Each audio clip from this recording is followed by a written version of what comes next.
Entrou ao vivo.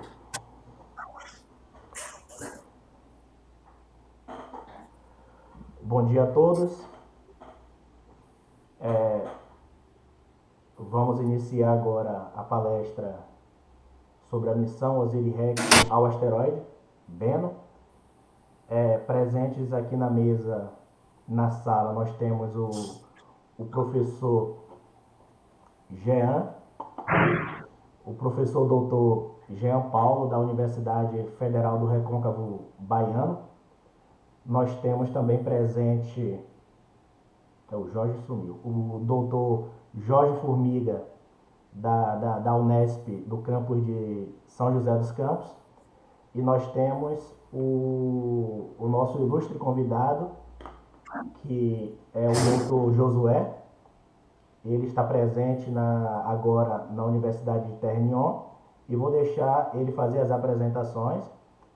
Josué, a palestra ela está aberta, é uma palestra que está sendo direcionada para os alunos da Unesp, né, e os convidados, várias outras pessoas. Então nós podemos ter outras pessoas da cidade, já que também foi divulgado na Unesp e no Facebook. E nós temos o grupo de foguetes aqui, do qual eu faço parte, um grupo de foguetes e um grupo de nanosatélites que também estarão presentes aqui na transmissão. Então, você está com a palavra e pode fazer as honras, primeiro se apresentar, você pode contar um pouco a sua trajetória, como você chegou, aonde você está, e iniciar a sua palestra. Estamos aguardando o Jorge, o professor Jorge, que parece que ele caiu na transmissão. Agora, quem está assistindo pelo YouTube aí, está vendo tudo direitinho, né? Tá ok. Aos telespectadores, vocês podem fazer perguntas para o professor Josué. Você pode deixar aqui no chat, ao vivo, que eu coletarei essas perguntas e farei diretamente para ele. Então, vamos iniciar os nossos trabalhos.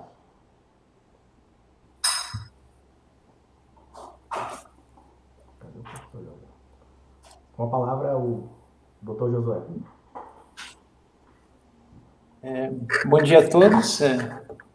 Obrigado, Denilson, pelo convite. Prazer estar aqui com vocês, poder falar um pouco de ciência para os alunos aí da Unesp de São João da Boa Vista e também para os nossos amigos aí que estão assistindo pelo YouTube. Se em algum momento tiver algum detalhe sobre áudio, a câmera, por favor, me interromper um toque, para a gente tentar ajustar para mais pessoas poder acompanhar direitinho. Bem, primeiramente, já agradeci você, Denilson. Queria também demonstrar minha alegria aqui de estar encontrando com o Jorge e com o Jean, são dois amigos também. O Jean, especialmente, foi meu orientador de mestrado e doutorado, então é uma alegria estar aqui compartilhando essa sala com ele. E eu espero que os alunos e as pessoas possam mandar perguntas durante a palestra.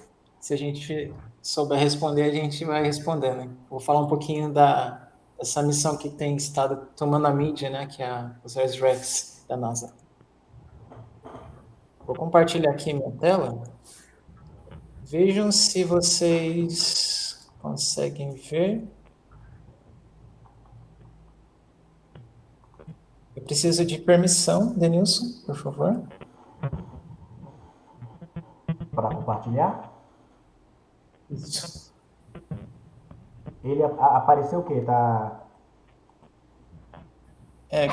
Uma mensagem dizendo que eu preciso de autorização. Tela cheia. Esse eu não sei se é porque você tá controles aqui, controles. Não, porque antes não tinha essa opção. Deixa eu ver se eu consigo Não, eu não tô achando como dar permissão para você fazer isso. Eita.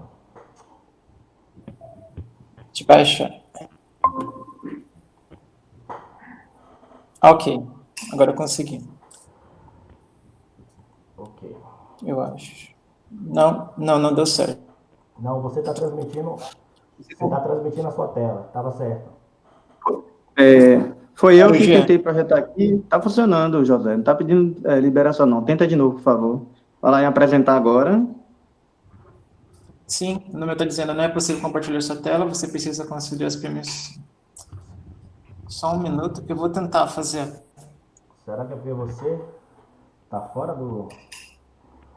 Não, do Brasil não.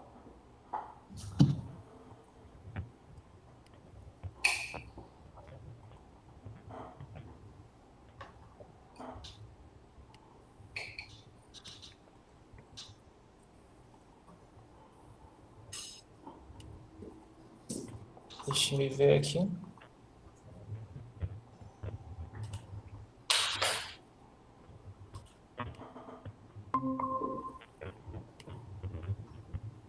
E aí? Eu acho que agora vai dar certo.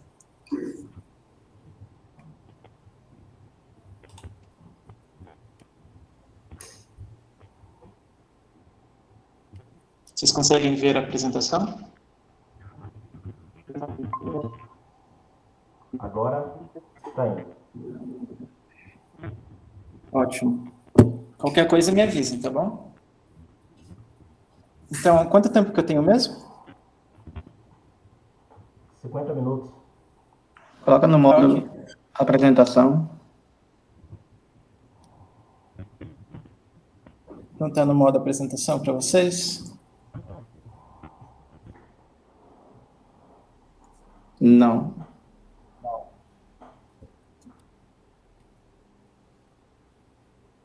Deixa eu tentar compartilhar de novo.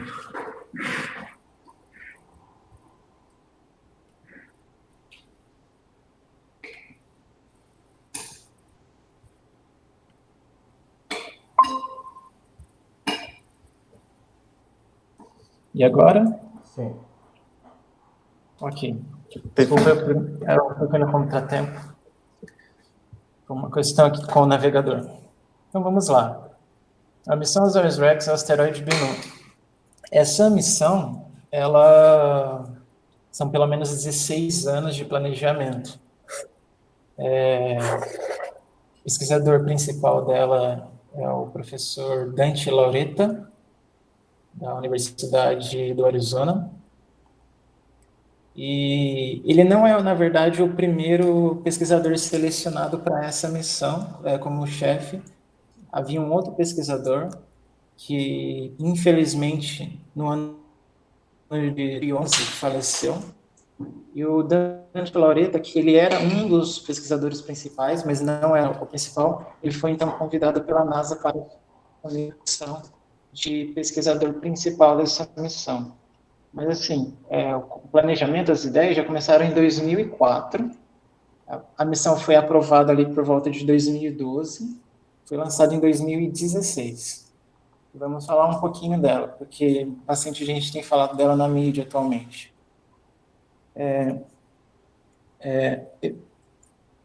Meu nome é Josué Cardoso dos Santos, né? Eu tenho graduação em matemática, mestrado e doutorado em física pela Unesp. E durante o meu doutorado eu pude fazer um período como pesquisador visitante na Universidade do Colorado. E durante esse período eu vi ali que tinha amigos, o meu próprio chefe lá trabalha para essa missão. Então eu fiquei interessado em fazer uma participação. Mas eu já tinha escutado cerca de 2 anos antes, durante um congresso que houve no Brasil, sobre essa missão, em que o próprio Dante Lauretta veio apresentar essa missão aqui nesse congresso no Brasil. Mas ficou guardada. Aí, quando eu fui para os Estados Unidos, vi ali aquele ambiente de pessoas trabalhando com a missão, como é que eu posso estar me envolvido? Eu descobri que tinha esse programa de embaixadores, em que a gente se torna como se fossem os divulgadores científicos da missão. Então, eu fiz a aplicação, eles analisaram meu currículo, E no dia até do meu aniversário, em 2016, eu recebi a feliz notícia que eles me selecionaram como esse divulgador científico, né, esse embaixador da missão. Então, basicamente, onde que está esse asteroide, Bennu? Essa missão, ela procura visitar um corpo bem único no sistema solar, né? Existem três asteroides que existe uma probabilidade pequena, mas não irrisória, né? Então, é mais fácil ganhar na loteria do que mas na verdade é mais fácil ser atingido por esses asteroides do que ser atingido, do que ganhar na loteria. E Bennu é um desses três casos, né? Tem gente que calcula ali uma chance em 1.800, uma chance em 2.700 de ter uma colisão no próximo século com a Terra. Então, assim, mas não é só essa questão de pensar na questão da proteção terrestre. Existem outros interesses, como a mineração espacial, em que você hoje se pensa em enviar naves espaciais para coletar material, desviar asteroides para a rota da Terra, para poder aproveitar os recursos minerais, ouro, platino e outros metais ferro que existem nesses tipos de corpos, né? Então, como a gente pode ver na figura, a órbita da Terra é assim azul, a órbita de Marte é assim vermelho. O asteroide Bennu, nessa órbita verdinha, ele tem momentos que ele cruza a órbita da Terra, como a gente pode ver. Mas se vocês... Josué? Oi? A verdade não está apresentando, não. Saiu. A apresentação saiu? Sim.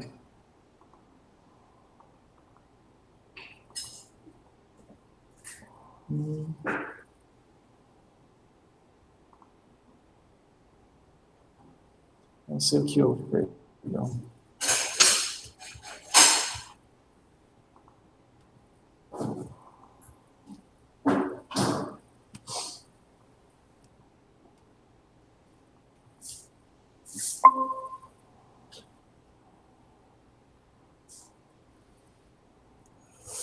Desculpa, eu não sei o que houve. Voltando aqui. Então, tem esse interesse de mineração de asteroides, tem a questão de defesa planetária, de desviar um corpo celeste que possa ser potencialmente perigoso de colisão com a Terra e causar prejuízos e até talvez extinção da vida. Existem essas preocupações. Tem a questão também de estudar esse tipo de corpo, que são os asteroides, porque eles são objetos que, diferente dos planetas, que passam por processos muito mais intensos, que modificam sua superfície, sua composição atmosférica, e não é tão fácil saber com precisão a história do sistema solar olhando para os planetas. Os asteroides eles estão mais preservados, né? Eles são, se acredita, resquícios de processos, né, que aconteceram no passado, que podem ajudar a gente a entender um pouco da história do solar. Então, o caso do Bennu, que é um desses três asteroides mais perigosos que podem um dia atingir a Terra. Na verdade, agora, o Bennu é um dos dois, porque um deles, que se acreditava que era o Apophis, essa semana saiu um estudo recalculando a trajetória do Apophis, e se descobriu que a chance dele colidir é bem menor do que se imaginava, então é quase impossível que o Apophis vá produzir uma colisão com o planeta Terra, no futuro próximo, pelo menos. Então, Bennu é um dos dois candidatos mais perigosos. Além da questão de todo o estudo de mineralogia, né, que esse tipo de corpo pode oferecer. Então, a gente entendeu a formação de elementos no sistema solar, né? E o Bennu, ele é um asteroide do tipo carbonáceo, e ele tem cerca de 500 metros. Com o Spire State Building e com a Torre Eiffel, como vocês podem ver no gráfico. Cerca de 510 metros, né? Meio quilômetro. É um asteroide pequeno, né? Período de rotação de 4,3 horas. A órbita dele é cerca de 1,2 anos. ele tem uma órbita inclinada em 6 graus. E a cada 6 anos ele tem essa aproximação da Terra.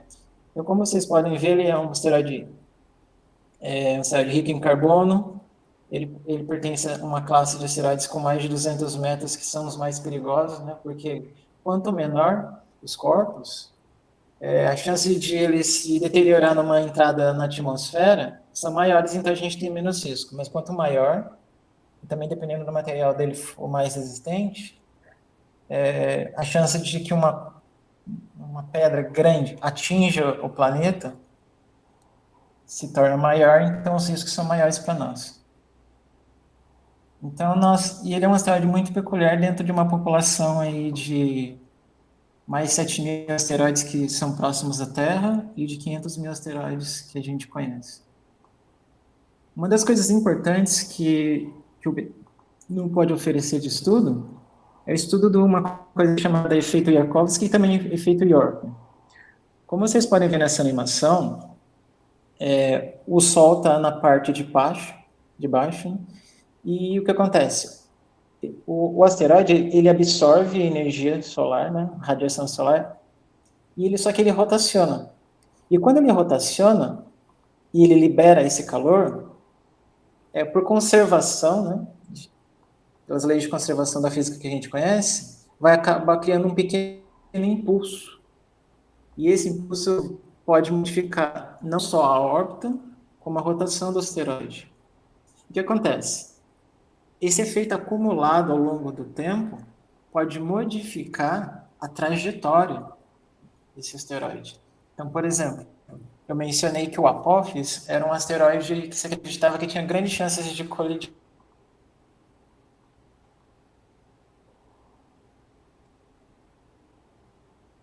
E não tem mais risco. Um dos motivos é que os novos estudos que foram feitos incluíram esse efeito. Então, produzidas com os novos estudos, considerando esse efeito, mostraram que esse efeito ajuda a diminuir o risco. Mas da mesma forma como esse efeito pode diminuir o risco no caso de Apophis, no caso de outros asteroides, pode aumentar o risco, porque ele pode modificar a trajetória do asteroide não para mais longe da Terra, mas para mais perto, trazendo mais riscos para nós. Então, esse é um tipo de efeito que essa missão propõe fazer um estudo bem detalhado, porque ninguém nunca pôde estudar esse tipo de efeito. Então, não só pelo interesse de proteção planetária e tudo mais, mas também pelo interesse científico, porque nós queremos entender o funcionamento das coisas no universo, que são fundamentais para a gente entender coisas no futuro, outros processos físicos. Então, tem toda essa importância. Mas por que a gente tem que ir lá? A gente tem aí na esquerda, acima, como que era a ideia de radar, que se dava para imaginar, né, sobre o Bennu, e do lado de rotacionando, você tem um modelo computacional que foi feito. Essa foto de 2012, então o Bennu era só um pontinho. Olha a diferença aqui na foto à direita, a partir do momento que nós chegamos lá, por exemplo, essa foto de 25 de novembro de 2018. Veja a diferença de detalhes que a gente pode obter. Uma coisa muito interessante, porque nessa animação que ele está girando aqui bem branquinho, né? Isso aqui é só uma representação, porque na verdade é bem escuro. Uma coisa interessante é que se imaginava, a gente vai chegar lá, vai ser uma coisa mais ou menos lisa, então vai ser fácil a gente coletar. Tanto é que no caminho, o que aconteceu é que eles foram e se descobriu que ele tinha um perfil na superfície dele de material que era similar ao que a gente tem para composição tipo de areia. Então você pensou, não, então é fácil, porque vai ser uma superfície bem arenosa, então vai ser fácil de coletar material. Mas ao chegar no Bennu, se percebeu que as pedras, por exemplo, essas aqui na região da Sul, então são pedras bem grandes, e que podem trazer problemas, porque às vezes você vai tentar coletar material numa superfície, tem muitas pedras grandes sobre toda a superfície. Isso pode atrapalhar muito, então é uma coisa que foi inesperada. Aqui tem um exemplo da trajetória do Bennu. Então, a órbita da Terra é assim azul, a órbita do Bennu é assim verde, e a Osiris-Rex é assim roxa. Então, foi lançado da Terra.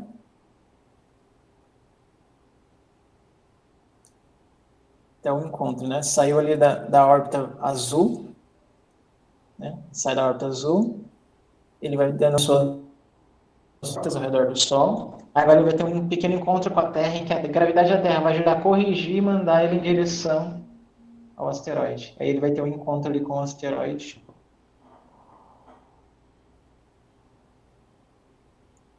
Pronto, chegou. E ao chegar ali, claro, existem várias fases, uma missão espacial é uma coisa bem complexa, não é só chegar, olhar e pousar, né, tentar coletar o material. Todo esse tempo, desde 2018, quase 2 anos de análise, teve que se medir o campo gravitacional, teve que se fazer vários estudos para calcular com precisão a manobra, entender os melhores locais para fazer o pouso. Então, era necessário fazer esse tipo de análise, imaginamento da superfície. Esse é um exemplo de análise que era feita, então, como vocês podem ver nessa animação. Então, por exemplo, se simulava, por exemplo, como que vai ser o pouso? Vai ser alguma coisa assim do tipo. Então, você vai, toca, colhe material e faz uma manobra ali de escape, porque durante esse toque, uma pequena capa de nitrogênio seria explodida para revirar o material, né? Para ficar ali soltinho, para fazer a aspiração das partículas. E o que acontece? Por que não pode pousar? Bem, primeiro a gravidade ela é muito fraca, então não tem como fazer esse pouso ali. A força centrífuga, né, de escape da rotação, joga a espaçonave para fora, então não tem como, nem é uma coisa muito arriscada. A gente só queria um interesse. Outras missões, por exemplo, a Rosetta, que mandou um robozinho para pousar num cometa, o 67P Churyumov-Gerasimenko, ali o objetivo era outro. Eles não pretendiam trazer a moto de volta para a Terra. Então, ali, as coisas eram diferentes. Nesse caso, não. O objetivo não era ficar na superfície do Bennu, até porque ele é um corpo muito pequeno, uma gravidade muito baixa. Ele é o menor corpo já orbitado pela raça humana, então é um asteroide bem desafiador. Ele é mais ou menos ali metade do tamanho do asteroide que a Hayabusa 2, por exemplo, que é uma missão japonesa que está fazendo uma coisa parecida, está estudando. Então é um pouco mais desafiador orbitar o Bennu do que o Ryugu, que é o asteroide da Hayabusa 2. Algumas descobertas importantes, poderia mencionar aqui muitas pedras perigosas de até 60 metros, uma coisa que foi meio inesperada, a gente não esperava. A gente conseguiu observar já deslizamento de rocha, né, atividade, né, de deslizamento assim, de pedras, de rochas para lá e para cá. Fraturas térmicas. A gente pôde detectar água, né, num espectro aí de 2,7 micrômetros. Um pequeno digitação errada aqui, minerais hidratados, né, filosilicato, magnetita, substâncias importantes. Uma coisa interessante é que o Bennu ele parece com um perfil de meteoritos condritos que a gente já observou. E parece que algumas rochas do Bennu parecem ter vindo da asteroide Vesta. Então, a atual ideia é que ele provavelmente é fruto da colisão de um outro asteroide, que sofreu uma colisão, se quebrou, e Bennu seria um asteroide que foi formado com a aglutinação de restos desse asteroide que sofreu essa colisão, e que ele conseguiu preservar isso. Algumas descobertas feitas e até publicadas recentemente, no mês passado. Esse efeito York que a gente mencionou, né, da radiação, ele aumenta a rotação do Bennu em 1 segundo a cada 100 anos, e isso pode indicar também que ele é como se fosse a gente fala, rumble pile, né? Como se fosse uma pilha de entulhos solto, né? Então, por isso que essas pedras estão soltas ali, então é uma indicação, realmente pode ter tido uma colisão, e essas pedras, materiais restantes da colisão, esse asteroide anterior, devem ter se aglutinado ali por atração gravitacional e fica tudo ali empilhado. O efeito Yarkovsky também alterou a posição do Bennu em 185 quilômetros durante 12 anos, é mais ou menos ali 40 metros por dia. E a gente também observou uma coisa que nunca foi feita antes, que é a ejeção de partículas da superfície de um asteroide. Então, como vocês podem ver, tem partículas que, dependendo da velocidade, a gravidade consegue trazê-las de volta. Algumas são ejetadas com uma velocidade maior do que a gravidade consegue trazer de volta. Então, elas acabam escapando. Então, é uma coisa muito peculiar. Então, veja, se a gravidade do Bennu às vezes não consegue segurar uma partículazinha assim, quanto mais a gente manter uma espaçonave ali. Então, é tão sensível que até partículas, a gravidade é tão fraquinha que até partículas conseguem escapar, por causa da rotação do Bennu. A ideia do plano de coleta seria mais ou menos como essa animação demonstra, né? Tem aquela aproximação, um toque. Aí você tem ali, solta, o explode para revirar o material, e depois você tem a saída da espaçonave. A ideia seria, então, guardar a cápsula, né? Para ficar bem segura ali dentro do asteroide. Dentro ali da espaçonave. Seria manobrado e na data certa seria enviado de volta para a Terra. Terceiro plano. Então, a gente tem que estar preparado para tudo. A gente não poderia simplesmente ir para lá e planejar o que deveria ser feito lá. Então, por exemplo, o teste de como faria a coleta das amostras teria que ser testado em vários tipos de terreno, porque, por exemplo, a gente foi surpreendido com a quantidade de pedras grandes, o tamanho delas, mas também a quantidade delas sobre a superfície, dificultando encontrar locais que sejam apropriados para fazer a coleta das amostras. Então, por exemplo, para planejamento, você tem que testar com vários tipos de terreno possível, porque você não pode chegar lá e descobrir que o seu instrumento não funciona para aquele tipo de terreno. Então, por exemplo, aqui tem uma simulação que mostra o teste para pedras de 2 centímetros de diâmetro. Aqui tem um outro teste. Aí, se a gente encontrasse pedras maiores, por exemplo, 10 centímetros fazendo bloqueio, então a gente quer pegar pedras ali de cerca de 2 centímetros ou menores, talvez. Mas, por exemplo, essas pedras de 10 centímetros, está vendo como que elas bloqueiam o acesso às pedras menores embaixo? Então, a gente precisa fazer esse teste. Então, todos esses tipos de estudos foram feitos. Então, a gente percebe que planejar uma missão espacial não é só chegar, põe no foguete e vai. Você tem que fazer uma série de estudos em diversas áreas. Então, uma missão espacial é algo que, se uma nação consegue desenvolver, vai motivar, vai incentivar, vai desenvolver vários setores da sociedade, tecnológico, indústria, universidades, escolas. Então, a própria mídia, né, vai ter muitas notícias importantes, ficar atualizando as pessoas. Então, isso aqui nunca é uma perda de dinheiro, isso aqui é um investimento na sociedade que produz um retorno muito maior do que o dinheiro que é colocado. Então, depois de fazer chegar no asteroide, ficar aí por mais de 1 ano e meio estudando com detalhes a superfície, identificando, se observaram 2 regiões, né, que é a Nightingale e a Osprey, a Nightingale acima e abaixo a Osprey, são 2 regiões que se observou, parece que tem um terreno um pouco mais suave, e também se fazendo análise usando instrumentos que são espectrômetros, que conseguem determinar com uma boa precisão a composição daquele material que está observando,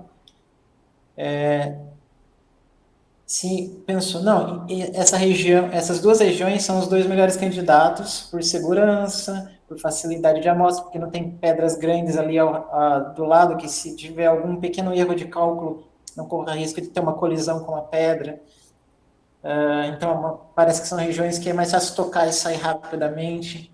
E tem um material que parece interessante de se coletar para fazer estudos até da área da geologia, que são importantes, né? A questão de materiais prebióticos, que é dessa linha que acredita de vida vindo de asteroides, por exemplo. Você tem a importância de uma série de elementos que esse tipo de asteroide pode oferecer e também entender um pouco da composição, um pouco da dinâmica dessa superfície.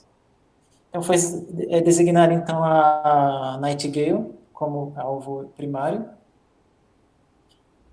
Aqui tem uma animaçãozinha dessa região, a Nightingale, que foi escolhida. A gente consegue ver que tem muitas pedras, um terreno muito irregular. É bem perigoso você aproximar a espaçonave e não dá tempo de fazer nada. Porque a distância que a espaçonave está, o sinal demora 18 minutos. Então não dá tempo, porque é uma manobra de segundos para fazer a coleta. Você tem que aproximar, coletar e sair.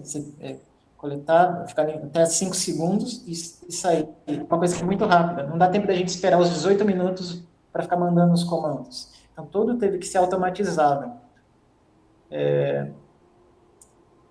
Isso significa o quê? Inteligência artificial avançada. Então, você tem machine learning, né? Aprendizado Então, você tem os dados todos do campo gravitacional que você estudou, determinou com precisão durante esse 1 ano e meio, desde que você chegou lá.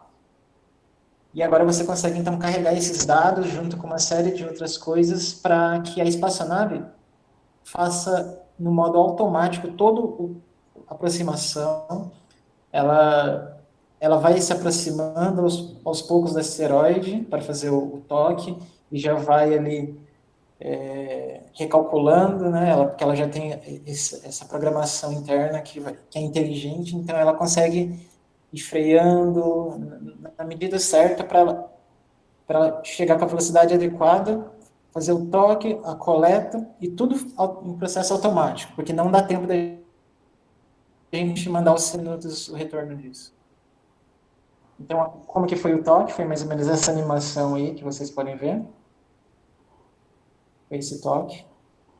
Aí depois a cápsula de hidrogênio estoura, né? E você tem ali o espalhamento de material, e deixa ele solto e fica fácil para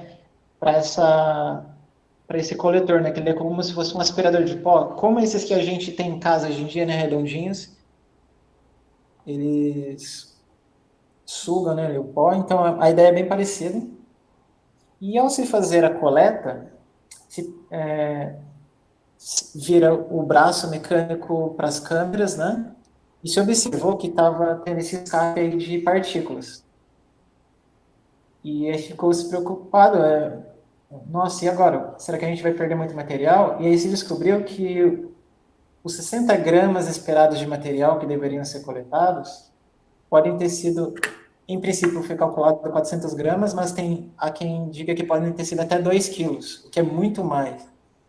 Isso aí é um resultado fantástico. Na verdade, trouxe muita preocupação, esse tipo de material, mas a gente no mínimo 1 quilo de material ali. Mas como é que a gente vai saber? Só quando chegar. Mas não dá maneiras de medir o material, quantidade de amostra que foi obtida?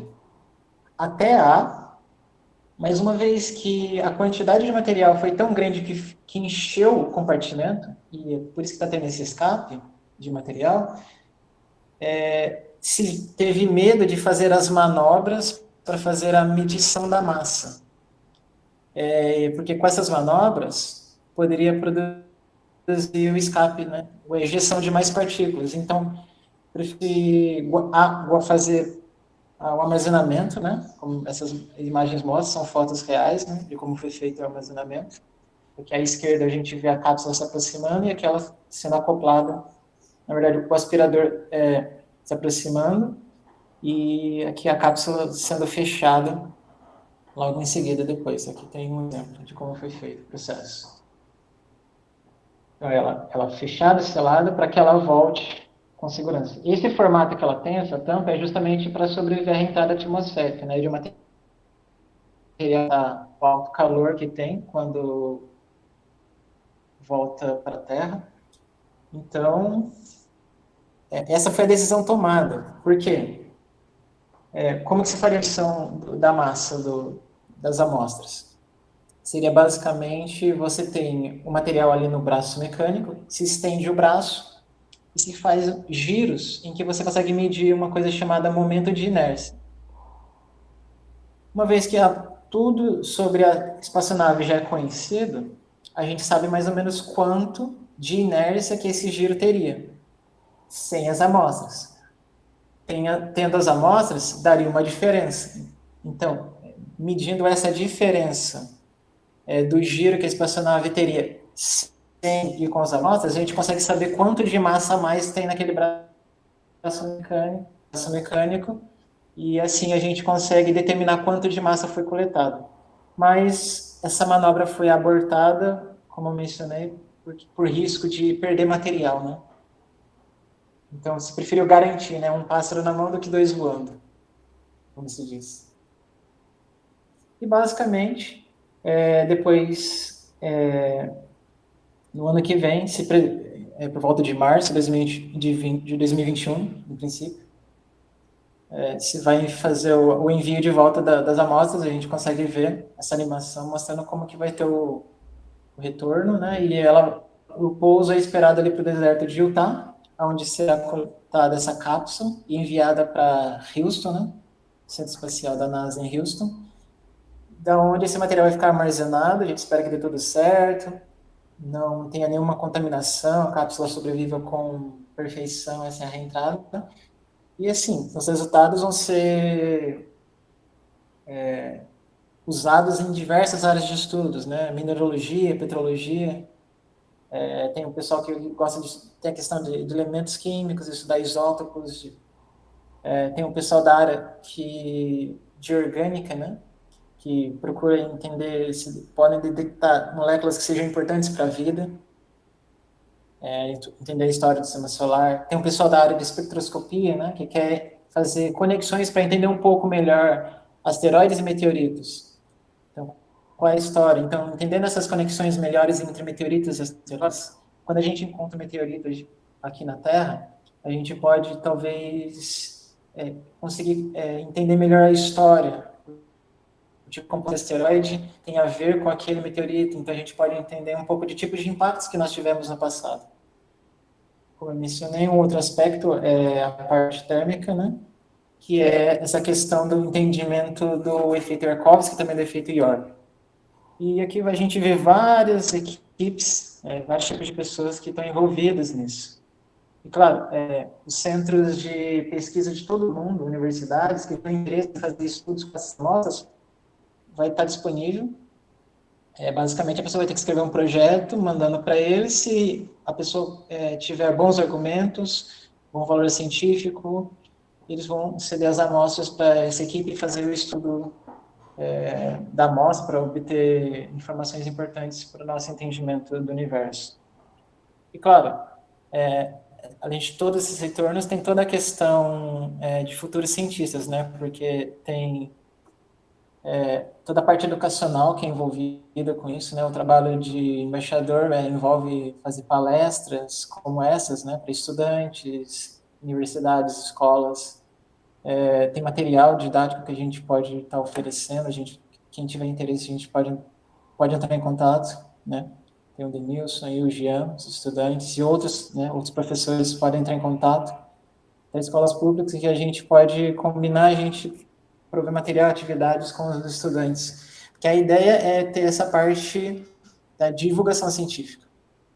Uma coisa diferente que acontece nos Estados Unidos em relação ao Brasil é que a parte da divulgação da pesquisa, ela já vai junto com o projeto. Então, você é incentivado a fazer isso, porque você precisa do reconhecimento, você precisa do suporte da sociedade para levar a sua pesquisa. E esse tipo de missão é legal que está tendo repercussão no Brasil, mas é importante que tenha mais repercussão de outras várias missões. Por exemplo, a Hayabusa 2 fez algo parecido com os Ares, né? Ela já está voltando, está se planejando que ela chegue em dezembro agora desse ano, e a mídia não deu tanta repercussão. Então é importante que todos esses projetos tenham repercussão, porque isso vai alimentando sonhos de ser cientistas, de serem pesquisadores, de engenheiros, pessoas em várias áreas que podem trabalhar nesse tipo de projeto. Então, geólogos e vários outros especialistas podem ser formados para trabalhar nesse tipo de proposta. E isso envolve incentivo em tecnologia, em ciência, educação, e tudo isso traz retornos e benefícios para a nossa própria sociedade. Então, se o Brasil tem alguns projetos que o Brasil tem desenvolvido, esperamos que nossos governantes e outras pessoas possam valorizar e entender a importância desse tipo de projeto, porque traz um retorno gigantesco. Por exemplo, o projeto Apollo, que se calcula em torno de uma década, foi 4% do PIB americano, ali na década de 60, né? Questão de exploração da Lua.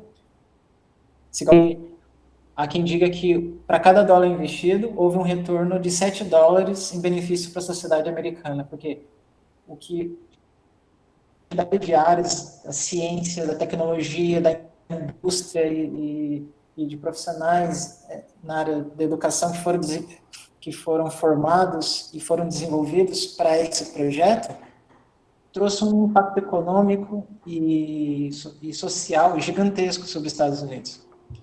Então, que a gente entenda que missões espaciais como essa, elas são para a construção e desenvolvimento da própria sociedade. Nunca vai estar tirando algo que seja importante da sociedade, porque todos os benefícios que esse tipo de missão traz são muito maiores do que a gente, às vezes, pode, de primeira, estar estimando. E aí, termina a apresentação com essa animaçãozinha que está movimentando aí a sociedade americana e o mundo por esse período, mas tem resultados fantásticos aí que podem mudar a história do nosso entendimento do sistema solar e da própria vida na Terra. Obrigado. É isso. Belíssima apresentação, Josué. Agora nós temos algumas perguntas aqui dos nossos alunos.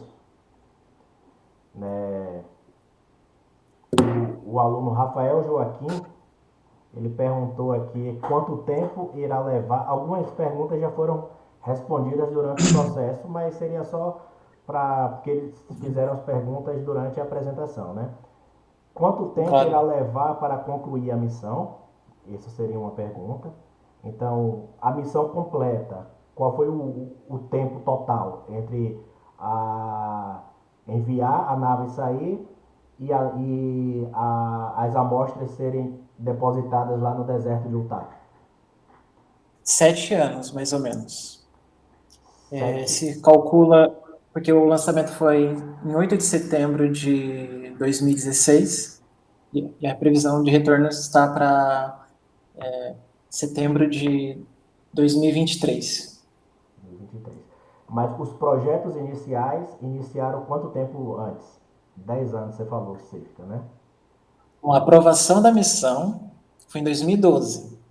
Daqueles instrumentos e outras coisas já estavam sendo desenvolvidos pelo menos 4 anos antes.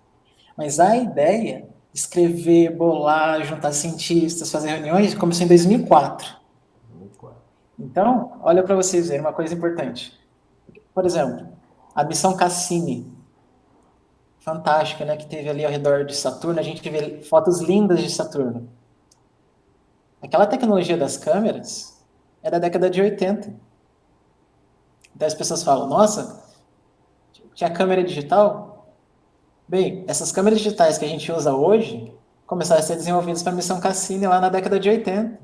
Então, esse é um exemplo de retorno tecnológico que missões espaciais trazem. A gente tem uma câmera com alta resolução hoje, no celular, mas são coisas que são desenvolvidas para missões espaciais. Então, é por isso que não é tão fácil assim. Por que não põe uma câmera 4K e vai lá e faz filmagem? Porque o projeto começa a desenvolver 1,5 décadas antes. quando a tecnologia nem existe. E quando chega ali na hora do lançamento, não pode se alterar o projeto. Assim. Não está tudo pronto. Até por conta do tamanho. Cada quilograma para lançar no espaço são dezenas de milhares de dólares. Existe uma burocracia gigantesca de equipes de cientistas brigando. Não, põe o meu instrumento. Então, não se pode simplesmente alterar o projeto, tendo vários protocolos de segurança, de teste e várias outras coisas. Porque, por exemplo, essas câmeras e os equipamentos são testados ao longo desses anos todos sobre as condições do espaço. Tem radiação, tem várias coisas lá fora. Tem a mudança de temperatura. Quando você está olhando para o Sol, a parte que está de costas para o Sol, ela é muito fria. 3 Kelvin, né? Menos 270 graus às vezes, né? Dependendo.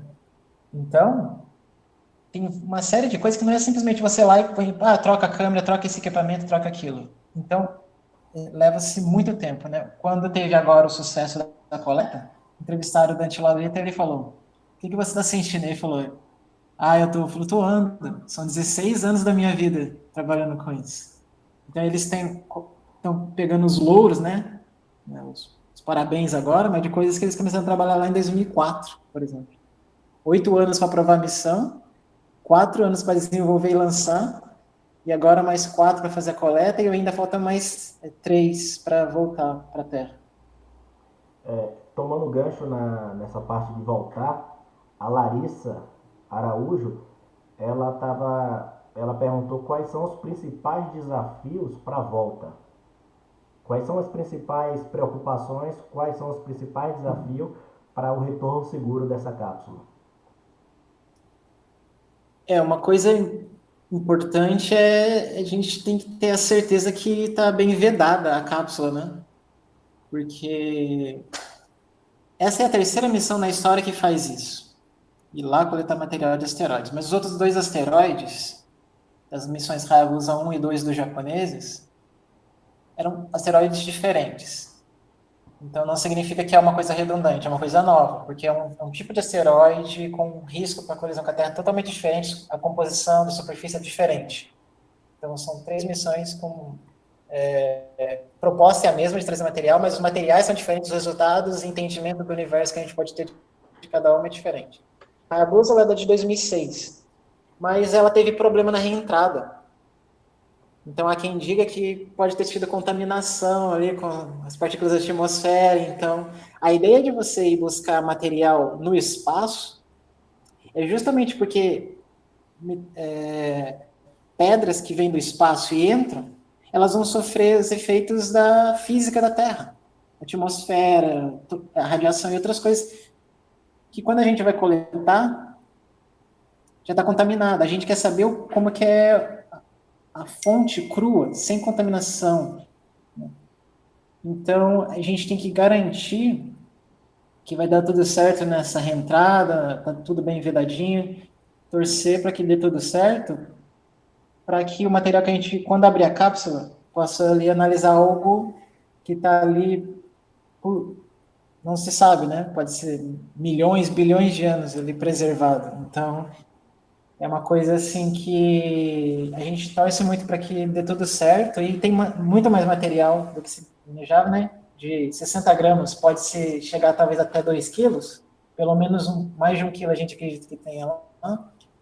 Isso aí vai possibilitar muito mais estudos, mais possibilidades e vai desenvolver a ciência em várias áreas, porque pesquisadores de vários temas, né, como eu mostrei ali na figura, naquele esquema de várias áreas, vão estar se beneficiando disso. A gente realmente não sabe exatamente detalhes, a história desse tipo de material.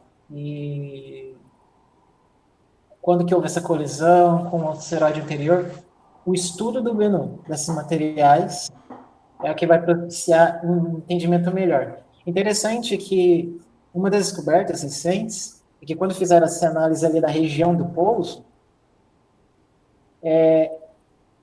se observou que tinha ali material, tinha uma chance muito grande de ter ali material desse possível asteroide anterior.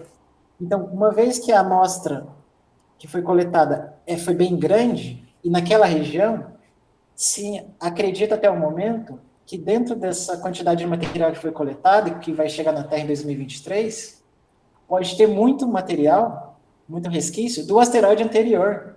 Então, o Bennu pode ajudar a gente a entender a história de um asteroide anterior e de um processo de colisão que houve anteriormente a ele. É uma coisa fantástica que pode ser compreendida.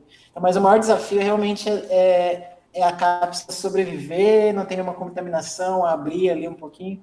Você pode ter um problema. Aí você pergunta, mas você já fez a coleta, por que já não volta? Já que está tão perto da Terra, entre aspas, né? É porque os objetos no espaço, eles não estão paradinhos, né? Eles estão em movimento.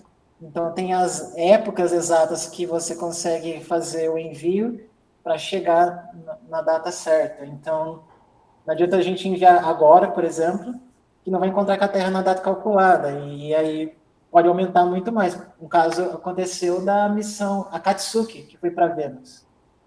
Eles erraram a hora de entrar em órbita. Resultado, perderam a espaçonave. Depois de 6 anos, não me lembro agora quantos anos, mas mais de 4 anos, eles conseguiram recalcular a trajetória e trazer ela de volta. Mas é um prejuízo gigantesco de ponto de vista científico e até engenharia, porque não tem combustível disponível para ficar manobrando quanto quiser, né? Corrigindo a órbita. Então, são esses maiores desafios. Tem que ter a paciência também de esperar a data certa para enviar ela de volta. Ok. E o aluno Renan Meneghel, ele tem uma curiosidade acerca do...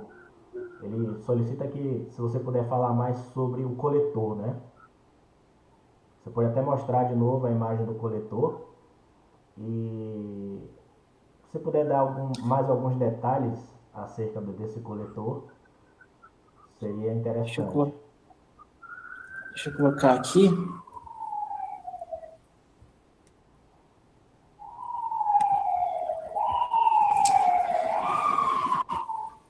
Israel, não se preocupe. Para quem não pegou o início, o pesquisador Josué está em Israel, em Tel Aviv, né? Não, é em Haifa. Mas fica tranquilo, não é guerra, não. Ele É está em que Perpion, no Israel tem Instituto. uma população com bastante pessoas de uma certa idade, então sempre tem uma ambulânciazinha resgatando algum que passa mal.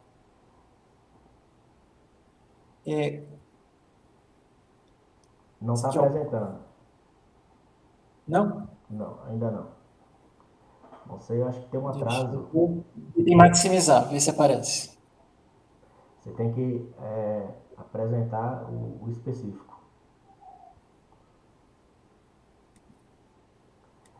E enquanto você está apresentando aí, nós... Ah, tá, agora foi.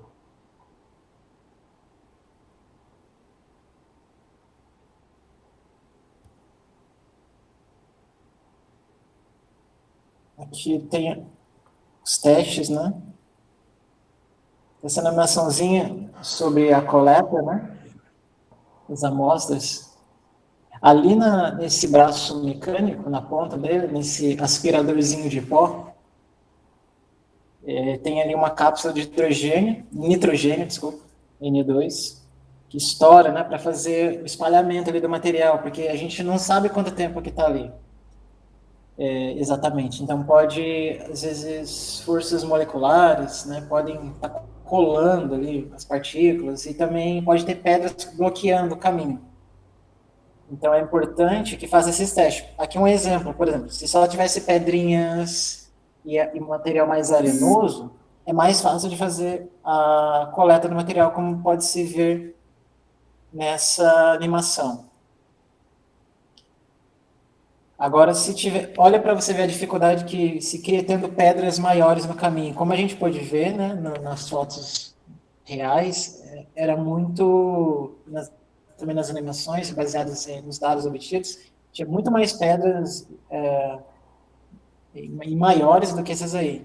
A gente percebe que a explosão da cápsula de nitrogênio é para fazer essa revirada de material, deixar ele solto o suficiente para durante esse levantamento você consegue fazer a aspiração do material. Isso aqui é uma coisa importante, porque como vocês puderam ver, deixa eu mostrar aqui de novo.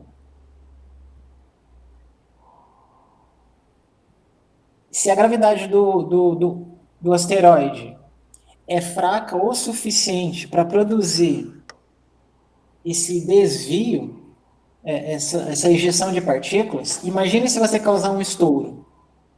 Então, dentro daquela manobra de segurança, a ideia é você fazer, o que foi feito você aproxima, toca a superfície e já faz o afastamento o mais rápido possível, porque essas partículas que vão acabar voando, elas podem fazer uma órbita ao redor do asteroide, por exemplo, e colidir e bater na própria espaçonave, danificando ela.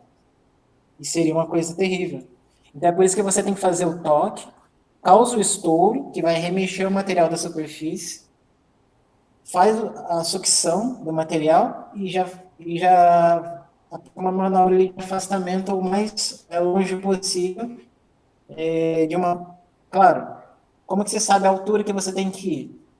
Porque você conhece a gravidade do asteroide, você sabe quanto de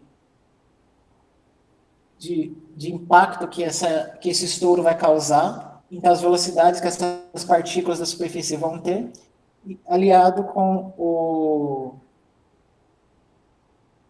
ali com deixa eu parar aqui a apresentação. O áudio permanece, mas o seu vídeo saiu. Porque o áudio está no celular. Pode continuar falando. Então, o que acontece é o seguinte, tentando estabelecer aqui o vídeo. Então, o que acontece? Uma vez que se sabe a gravidade do asteroide, se sabe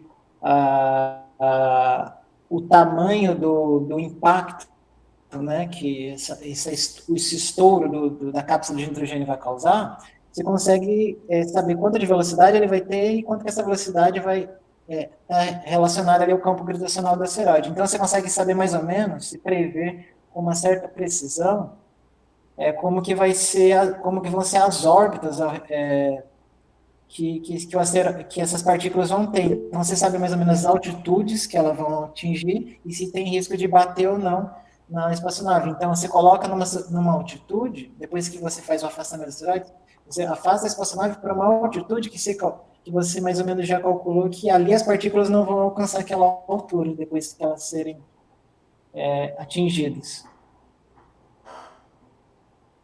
Ok. Eu estou tentando restabelecer aqui. Enquanto eles podem mandar perguntas, enquanto eu tento restabelecer aqui a... Isso demonstra a importância de várias áreas de atuação na astrodinâmica.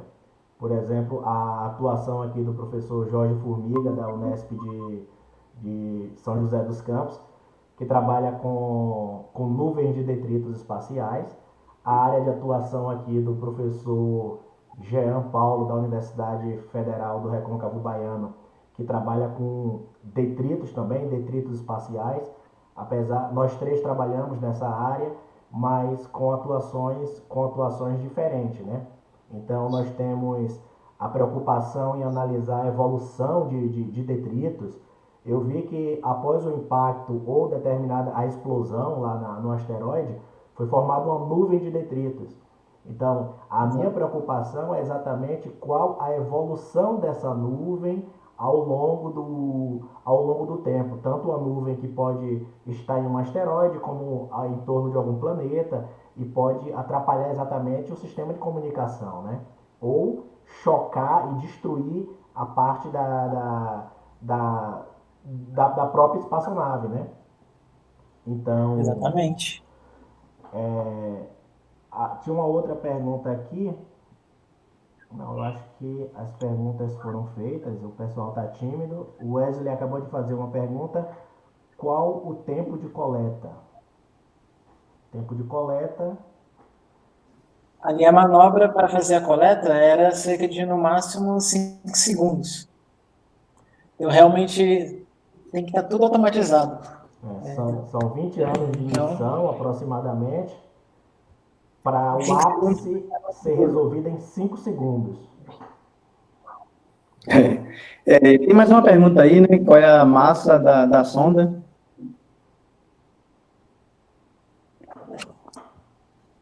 Desculpa, eu não entendi.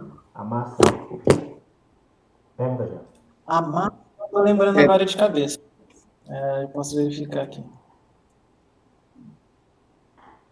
Ele pergunta qual o peso estimado da espaçonave? E o que ocupa mais espaço nela? Eu também tenho uma pergunta depois dessa aí.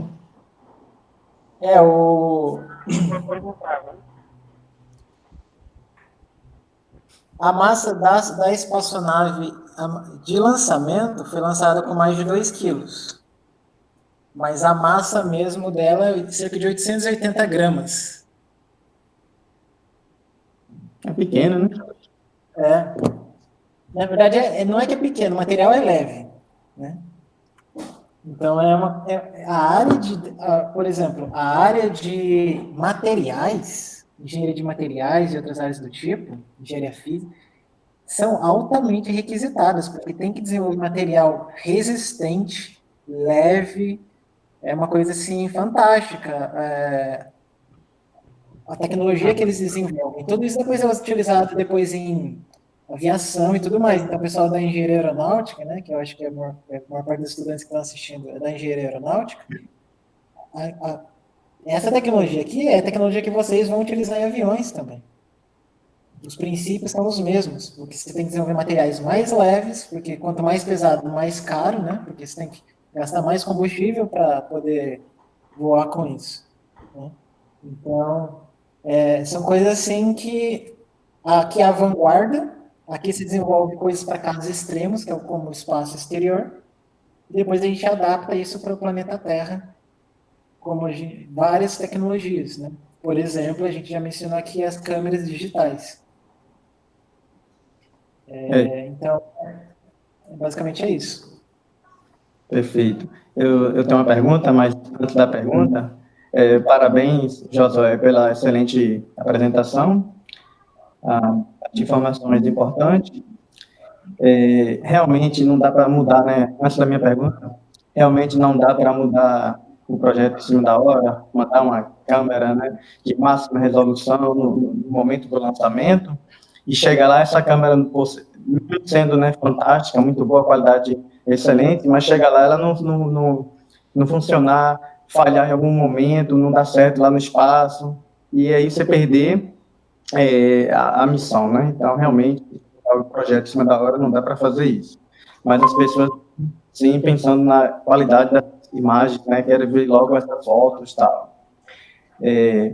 Essa questão da divulgação do projeto, né? A pesquisa de submeter o projeto é bem interessante, mas aqui no Brasil ainda a gente precisa mudar bastante coisa, né? Acho que ainda é muito complicado por parte dos nossos governantes, parte também da sociedade, mas um dia a gente chega lá, né?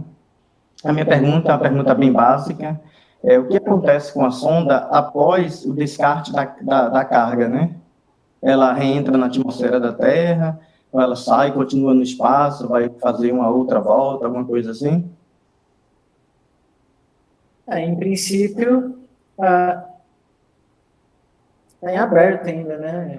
Eu não tenho uma informação clara do que como eles vão proceder, mas enquanto for operacional, você pode utilizar para fazer imagens, alguma coisa assim do tipo. Um exemplo de como que às vezes algumas missões vocês deixem aberta até o final dela, a gente tem 2 casos clássicos, né? Bem famosos. Temos aí a missão Cassini, que ficou por muito tempo ao redor de Saturno, já tinha cumprido a missão, todo o papel dela, até obtido resultados muito mais incríveis do que se esperava em princípio. Só que o combustível dela ia acabar. E aí, acabando o combustível, você não ia poder mais fazer manobra, então você ia perder o controle dela. Aí você pensou, bem, se a gente deixa ela, largar ela aqui, pode ter um risco dela um dia colidir com alguma das luzes e contaminar. Então, se ela tiver bactérias ali, pode contaminar até nossos estudos. Vamos fazer o quê? Eles decidiram, então, pegar e jogar ela na atmosfera de Saturno. Sabia que ela ia sobreviver pouco tempo, mas ali, o tempo que ela sobrevivesse, ela ia conseguir penetrar vários centenas de quilômetros, ia poder ter pela primeira vez na história um perfil aproximado de parte da atmosfera de Saturno. Mas tinha outra possibilidade de deixar ela lá em órbita, ou tentar fazer ela passar entre os anéis, para saber, né, detalhes, mas era mais arriscado, né, para poder ter colisão com partículas de anéis, a gente não sabia exatamente o tamanho. Então tem vários planos. Um outro exemplo é o caso da missão New Horizons para Plutão. O plano dela era ir olhar para Plutão.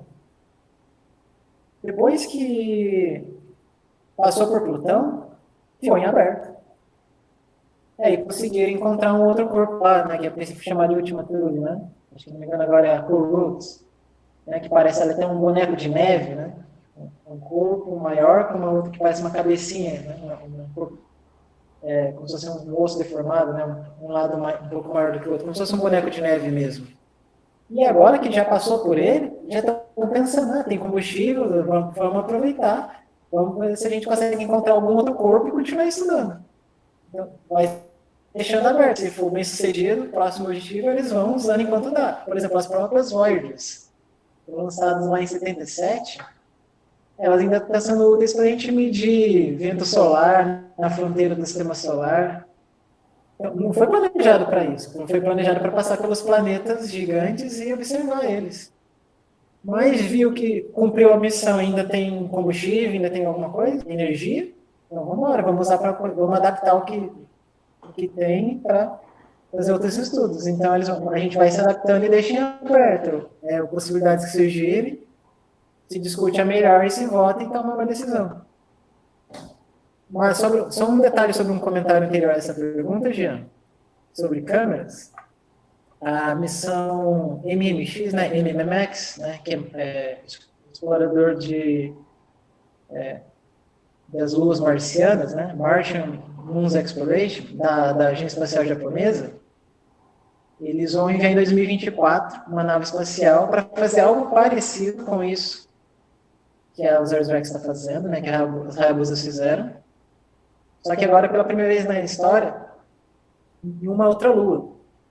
Na lua do planeta Marte, chamada Phobos. Eles vão tentar fazer a mesma coisa. Como o Phobos é bem pequenininho, e está próximo de Marte, a gravidade dele fica bem fraquinha, então não tem nem gravidade para conseguir segurar a espaçonave. Então, a ideia que vai se utilizar órbitas quase satélites, né? Quando eu tive o meu estágio, até ajudei a calcular a teoria para essas órbitas quase satélites ali ao redor de Phobos, né? Parte ali do meu doutorado. E o que acontece é que vai tentar fazer alguma coisa bem parecida com esse das Osiris-Rex, né? Um toque, coleta do material e sair.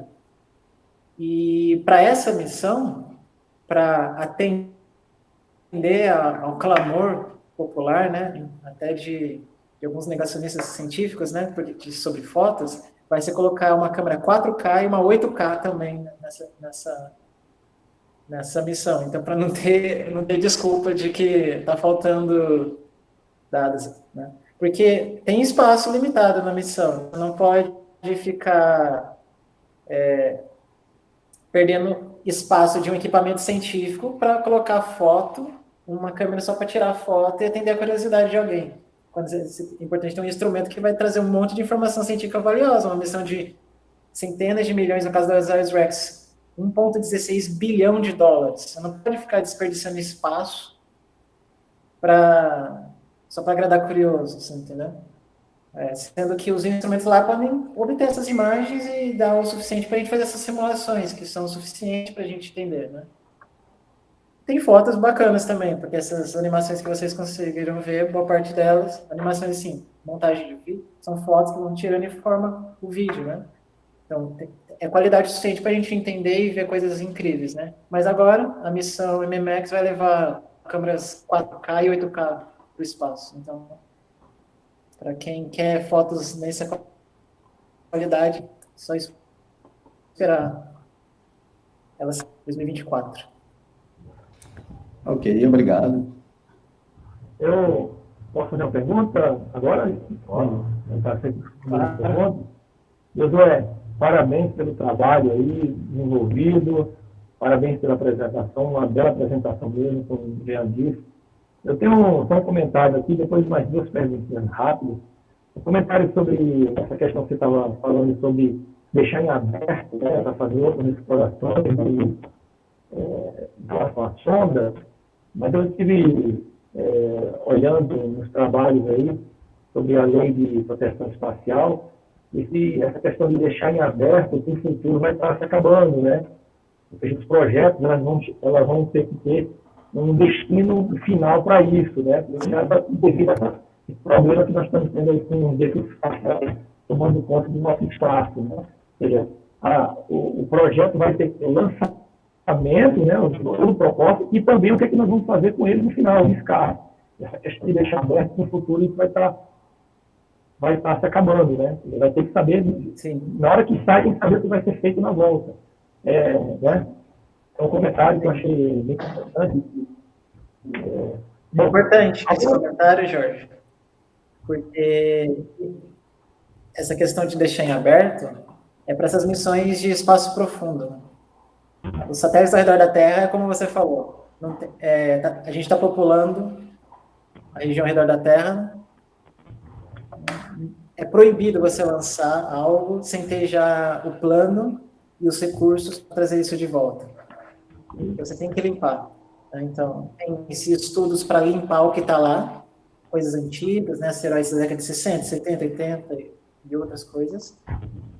Mas daqui para frente, só se pode lançar coisas com esse plano de trazer de volta, né? Queimar na atmosfera depois que a missão acabou.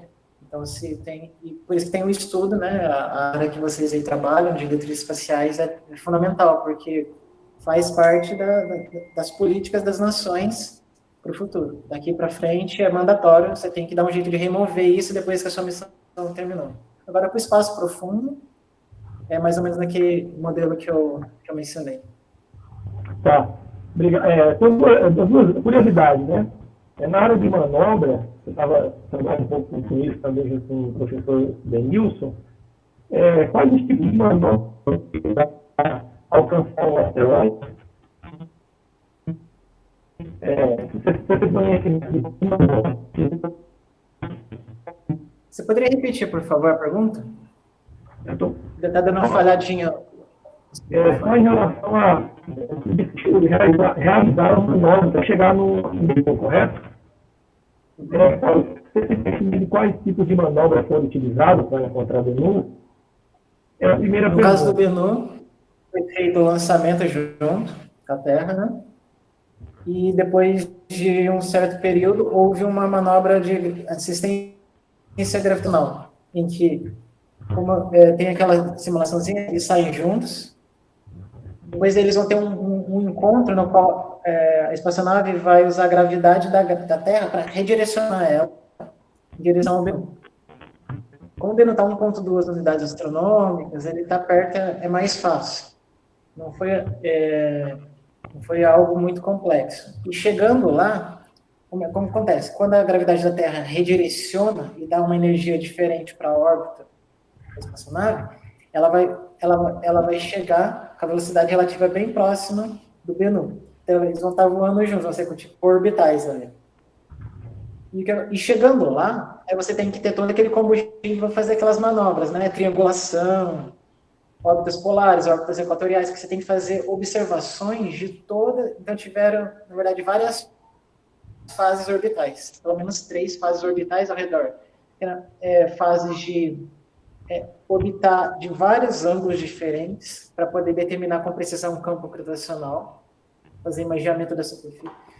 Depois tem a fase de toda a parte de reconhecimento da superfície, análise espectrográfica microscópica da superfície para entender melhor a composição, tirar fotos e tudo mais.